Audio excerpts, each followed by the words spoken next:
Assalamualaikum warahmatullahi wabarakatuh. Bismillahirrahmanirrahim. Alhamdulillahirabbil alamin wa bihi nasta'inu ala umuri dunya waddin. Wassalatu wassalamu ala asyrofil anbiya'i wal mursalin sayyidina wa maulana Muhammadin wa ala alihi wa sahbihi ajmain, amma ba'du.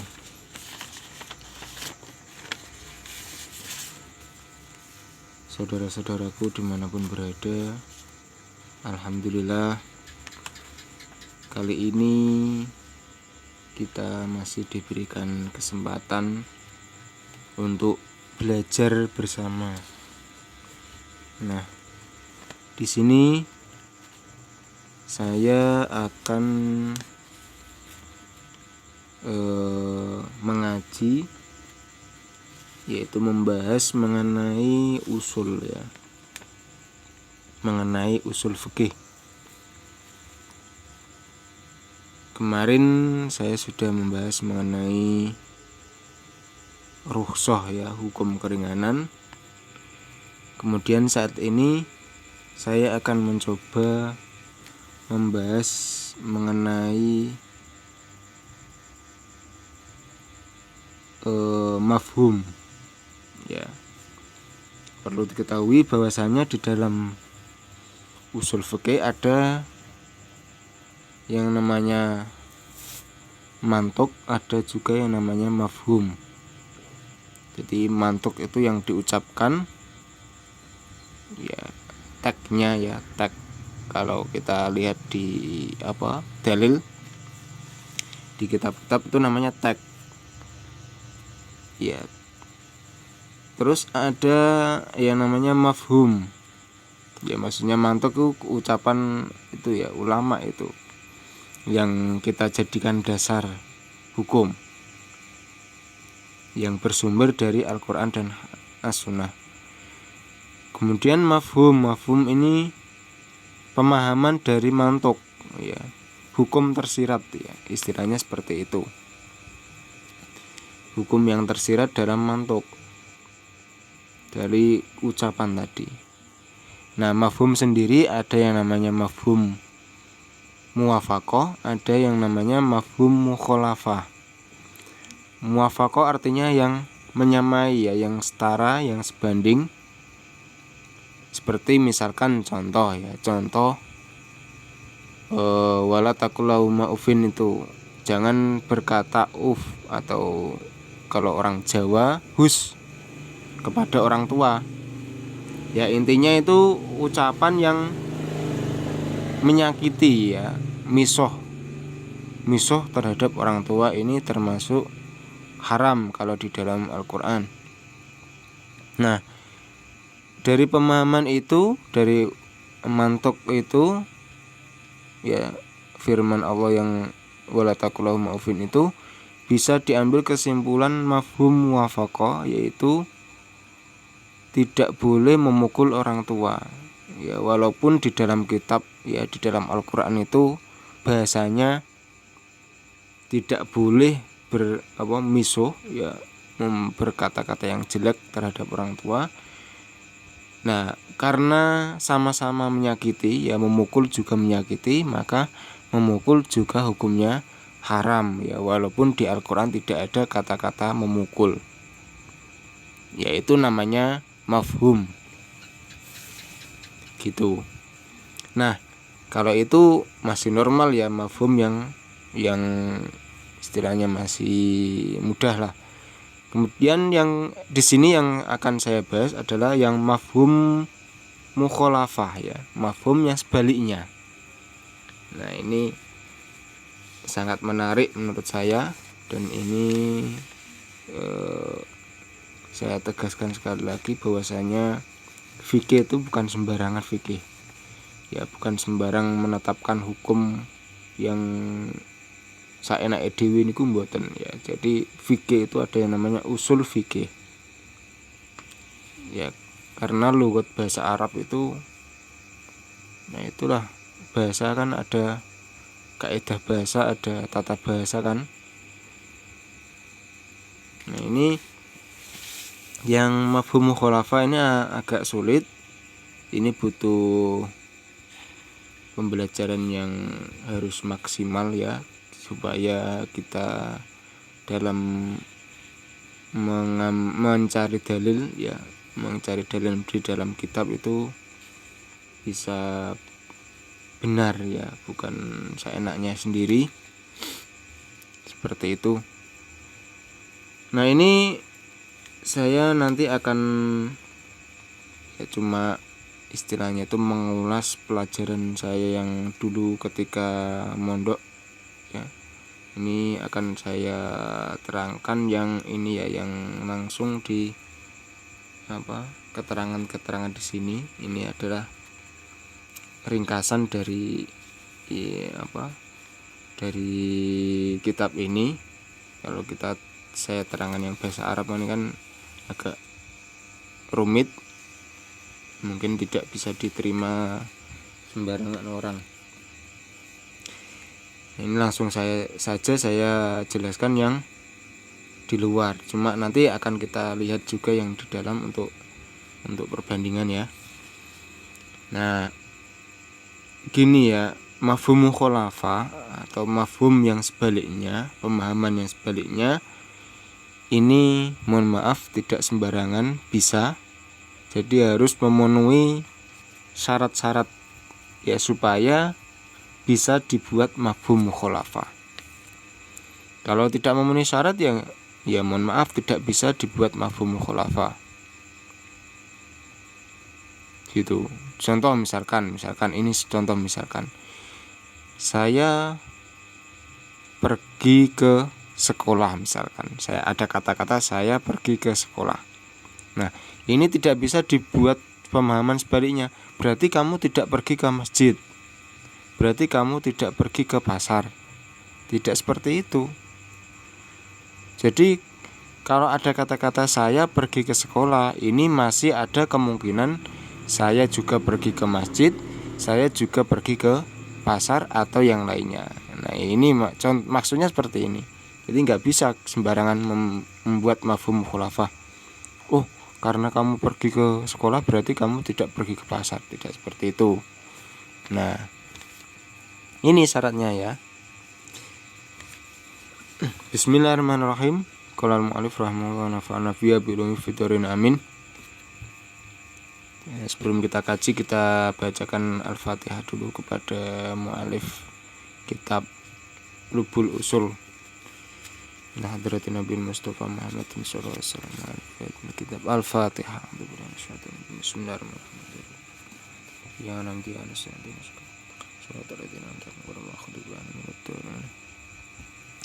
Bismillahirrahmanirrahim. Mohon maaf ini kitabnya jimbrok ya, penuh dengan tulisan karena saking aktifnya ya, kritis. Enggak tahu kritis atau memang terlalu bodoh ya, sehingga banyak tulisan, enggak tahu. Ada banyak kemungkinan, dinilai sendirilah. Bismillahirrahmanirrahim. Ya, daripada kosong ya nggak paham kan, mending kepek, nggak apa-apa, sementing paham gitu kan. Bismillahirrahmanirrahim. Lafat-lafat yang bisa dibuat mafhum mukhalafah itu syarat yang pertama adalah ini. Yang pertama adalah sifat. Sifat niku nek cara basa Jawa artine kang. Contoh nahwu gunamu saimah. Iku artine mendo sing dingon. Nah, niki dalam bab zakat. Dalam bab zakat niku ada syarat nggih untuk hewan ternak yang wajib dizakati, itu adalah salah satunya harus saimah. Saim iku sing dingon, sing mangan. Mangane niku mboten di tempat di kandangnya nggih. Mangane niku di ning ora-ora nggih. Kayak jaman cilekan kula niku angon nggih ning alas ngoten niku. Jadi tempat sing nggon suket sing boten wonten tandurane niku wis niku lho napa nggih menggembala niku lho, digembala niku syarat gampangane niku nggih. Gembala. Syaratnya harus mangon. Nah, karena ini sifat karena kan berupa isim fa'il, sa'imah, sa'imun, fa'ilun, isim fa'il. Jadi isim sifat itu bisa isim fa'il, bisa isim maf'ul.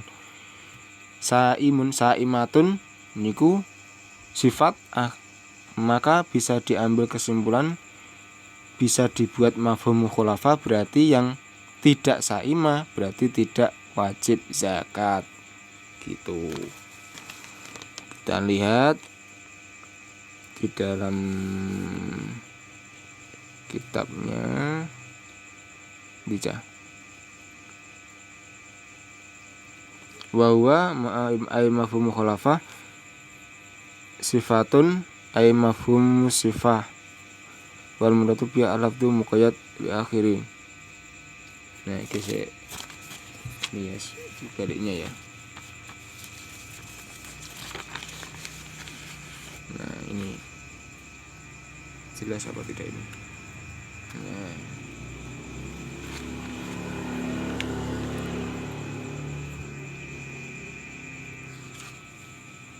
Nah ini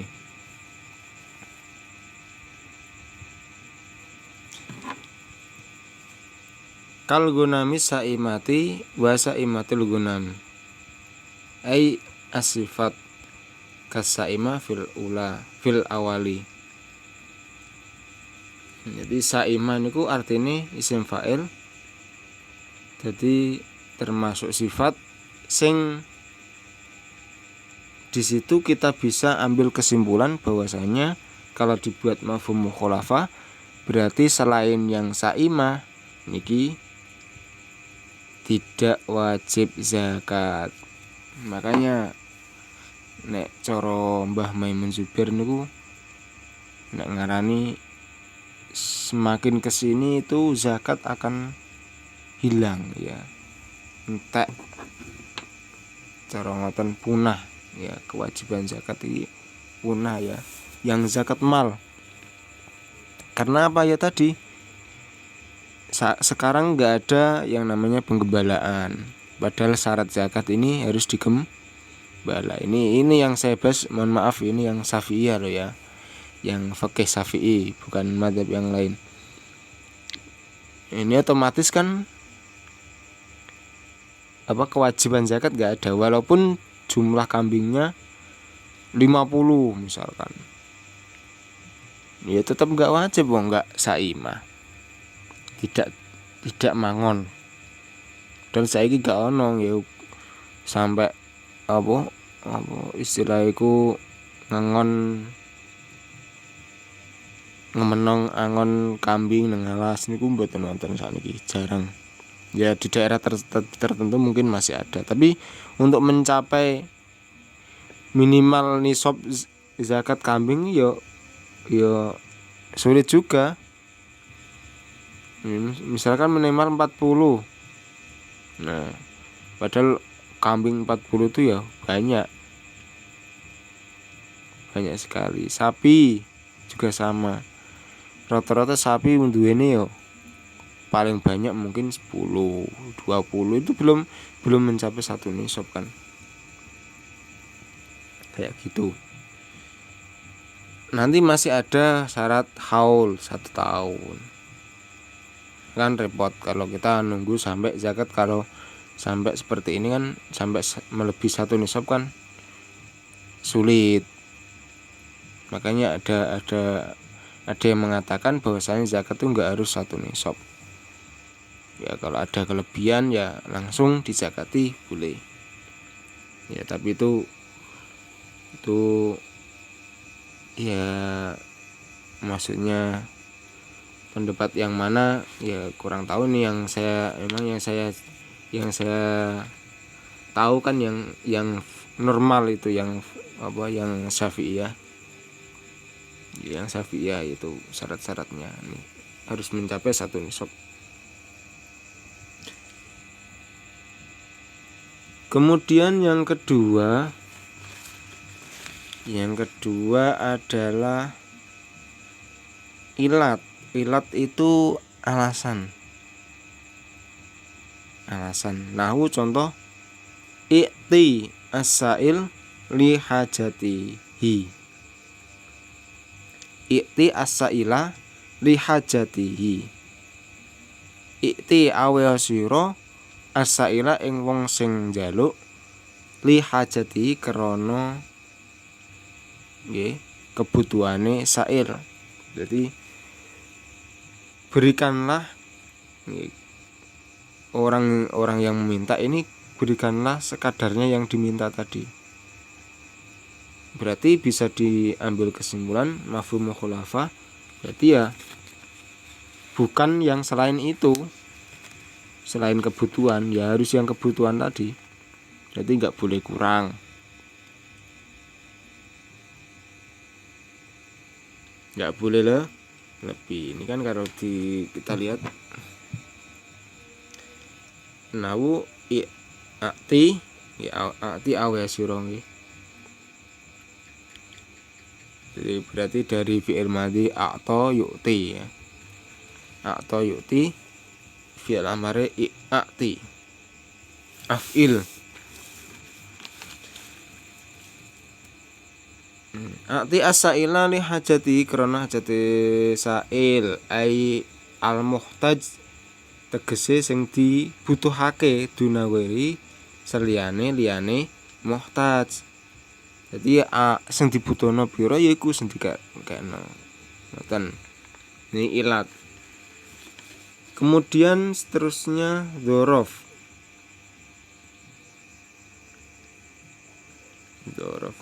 Ini dzaraf ya. Dzaraf ini bisa zaman maupun makan. Nahu safir godan ai la fi ghairihi. Jadi safir lunga sira godan ing dalem sesuk. Jadi maksudnya bisa diambil mafhum mukhalafah berarti aja selain sesuk. Wong ngakone sesuk kok. Ya, ini namanya dzaraf. Dzaraf atau keterangan.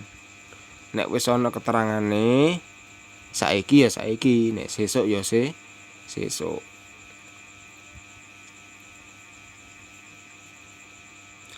Ai la fi ghairi tegese ora ing dalem liyane sesuk. Wajlis lan nunggu sira amama fulanin ing dalem sak ngarepe fulan. Ai la fi ghairi maksude ya aja seliyane amama fulan, seliyane ngarepe. Berarti ya aja lungguh nang gurine fulan. Karena ini keterangan. Dadi nek dikongkon nang ngarep ya nang ngarep. Ngoten. Terus selanjutnya adalah hal. Wal halu nahwu ahsin ilal abdi mutian. Ahsin bagus sira, gawe bagus sira ilal abdi maring kawula mutian hale wong kang taat. Ai la asyan. Nah, nek sampean disuruh dikongkon bagusi kawula sing taat. Berarti maksudnya ya nek diambil mukhalafah, mafhum mukhalafah berarti tidak boleh membagusi abad sing maksiat. Gitu. Kan hal menjadi hal. Nah, ini menurut saya masih ada kaitannya dengan sifat juga karena kan hal kan berupa sifat. Cuma sifat yang dibaca nasab itu hal. Kemudian selanjutnya syarat. Nahwu wa in kunna ulatu hamlin fa'anfiqu alaihinna. Ini syaratnya adalah in adalah in syarat. Nek ana syarat ngene iki tidak boleh diambil bisa diambil mafhum mukhalafah.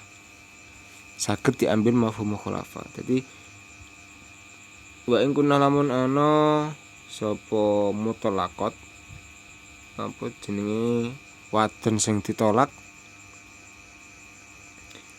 Ulatu hamlin iku kang duweni wetengan. Wetengan niku maksudnya hamil, nggih sedang hamil.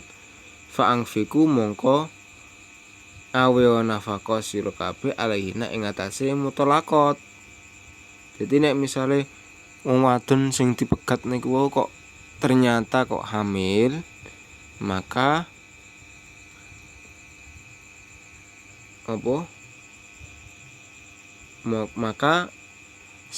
sang suami tadi, mantan suaminya ya kan, karena kan sudah dipegat, itu wajib memberikan nafkah. Ya, wajib memberikan nafkah dengan status bahwasanya wadon niki wau posisi hamil. Loh, bukannya orang yang dipegat sing edan niku masih tetap wajib ada kewajiban nafkah bagi mantan suami. Iya, memang kayak gitu, cuma ini kan kalau iddah kan beda lagi urusannya. Iddah ini kan tergantung, kan bisa 3 sucian yang dicerai itu ya, yang dicerai 3 sucian kan bisa mungkin cuma berapa bulan gitu ya, nggak sampai 9 bulan mungkin. Kalau hamil kan bisa sampai 9 bulan. 9 bulan kan termasuk lama kan. 9 bulan 10 hari. Minimal kan 7 bulan. Kayak gitu. Jadi urusannya beda. Nah, ini bisa diambil kesimpulan bahwasanya kalau diambil mafhum mukhalafah, berarti kalau tidak punya hamil atau tidak hamil ya berarti gak wajib nafkah.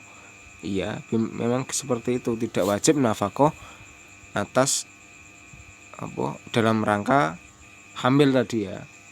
Cuma masih ada kewajiban nafkah iddah. Seperti itu.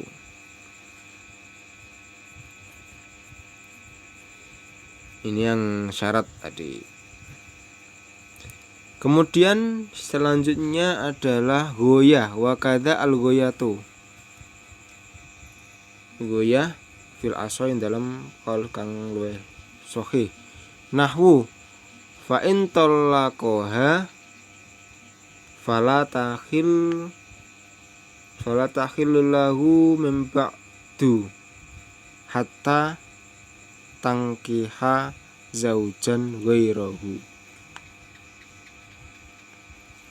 Jadi sing dimaksud goyah nang kene niku, goyah niku katok, pol-polan, mentok. Nek nang gone bahasa Arab niku biasane nganggo kata hatta hingga, wis pol berarti. Fa in talaka mongko lamun megat sapa zauj ha ing zauja bojone, fala takhilu mongko ora halal apa zauja lau kedue zauj mimba tu sange sakabadane ditolak. Dadi nek wis ditolak ya gak duwe, gak halal, wis gak halal bagi zauj. Hatta tangkiha zaujan ghairahu, sehingga dinikah bojo sing liya. Nah niki mohon maaf ya, ini maksudnya di sini adalah tolak bain. Ya bukan tolak raj'i tapi tolak bain. Tolak bain itu tolak yang tidak bisa dirujuk. Jadi ana tolak raj'i oleh dirujuk, tolak bain gak iso, kecuali kalau dinikahi wong lanang liya sik. Jadi ana wong wedok sing ditolak 3 kali. Okay. Tolak tuki, misalnya saya tolak kamu salasan 3 kali. Berarti ini jatuhnya tolak bain namanya. Tolak bain ini nggak bisa dirujuk. Ya kecuali dinikahi laki-laki lain. Nek wis dinikahi wong liya, bariku dipegat mau nikahne baru boleh. Nah ini makanya sebagai laki-laki harus hati-hati, ucapan ini bahaya. Sekali jatuh tolak, wah kalau apalagi tolak bain ini bahaya sekali. Sekarang kan banyak istilahnya kalau ucapan nggak dijaga kan sidik-sidik muni tolak. Ada itu orang laki-laki seperti itu ada. Ya saya kenal ya, ada orang ya. Maksudnya itu saya tahulah ada orang, ada fakta yang seperti itu. Nanti sidik-sidikku muni tolak. Saya tolak kamu karena tukaran das terus juk muni tolak. Sidik-sidik tolak niku wonten. Nah niki bahayanya nek kalau jatuh 3 kali ya namanya tolak bain. Ini harus ada muhalil yang nikahi dulu baru bisa dinikah kembali. Harus hati-hati ya. Nah ini diambil kesimpulan bisa di mafhum mukhalafah. Memang tidak goyah. Berarti kalau tidak dinikahi laki-laki lain ya berarti belum halal gitu. Ini mafhum mukhalafahnya seperti itu. Hatta tangkiha zaujan ghairah. Terus selanjutnya adalah sidane diwaca jeroning pisan ya, diwaca kitabe mawon. Karena maknane kan benak. Dan kalau ada contohnya kan lebih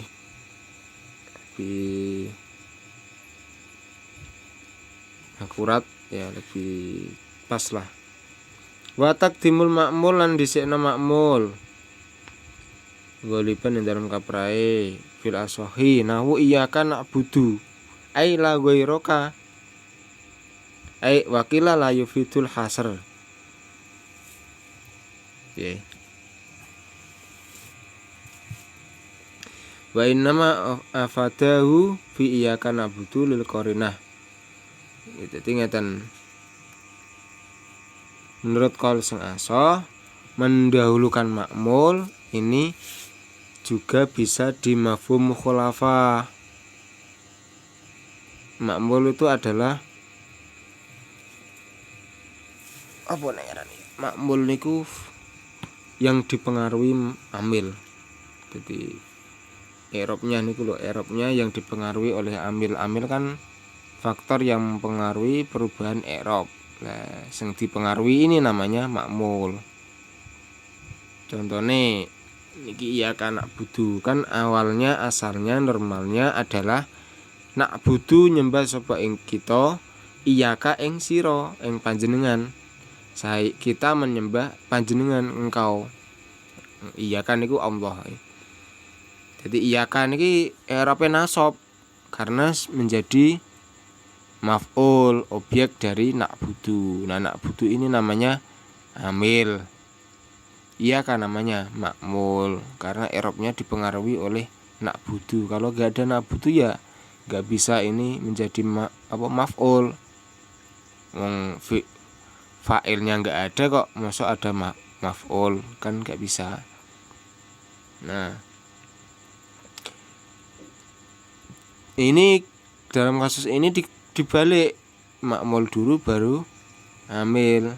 Ini bisa menjadikan bisa di mafhum mukhalafah. Iyyaka ing iya panjenengan na'budu nyembah sapa kita. Nah, nek di mafhum mukhalafah menjadi ai la ghairaka ora liyane panjenengan. Berarti yo kita enggak akan nyembah panjenengan gitu. Jadi ngeten misalnya normal ya, na'budu iyyaka. Kita menyembah panjenengan. Kami menyembah panjenengan. Nah, bisa juga ini saya menyembah yang lain juga kan, seperti itu. Tapi kalau ada iyyaka bisa di mafhum mukhalafah, berarti selain panjenengan nggih mboten kula sembah gitu. Syarat yang keberapa tadi ya? Yang keempat nggih. Jadi ke ilat dzaraf hal dimasukkan nenggone sifat Terus yang kelima adalah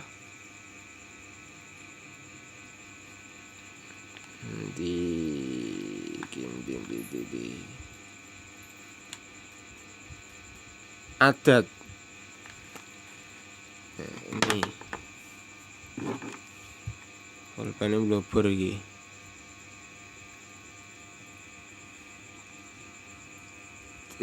Taqdimul ma'mul, terus selanjutnya wal adatul lan adat, hitungan filasoin dalam kaul yang lebih bener.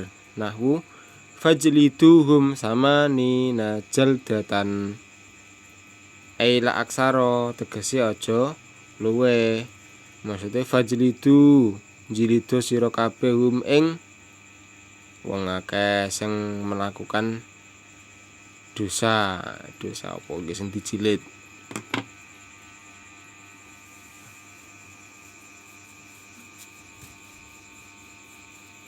Dosa apa sing dijilid? Nek selingkuh kan dirajam. Dijilid juga ya bisa ya. Ya pokoknya orang yang melakukan kesalahan itu di dalam hukum Islam ada yang namanya dijilid, ada yang dirajam, ada yang dikisos. Kisos itu hukuman yang setimpal sebanding. Jadi kalau dipotong tangannya ya, kalau orang membunuh ya hukumannya dibunuh, itu kisos. Ada yang dipotong faktou, faktou dipotong tangane. Nah, nyolong sampai sak nisab itu pertama dipotong tangane yang kanan misal. Kemudian selanjutnya yang kaki kiri kalau nyolong lagi. Terus misalnya nyolong lagi ganti. Selang-seling nggih.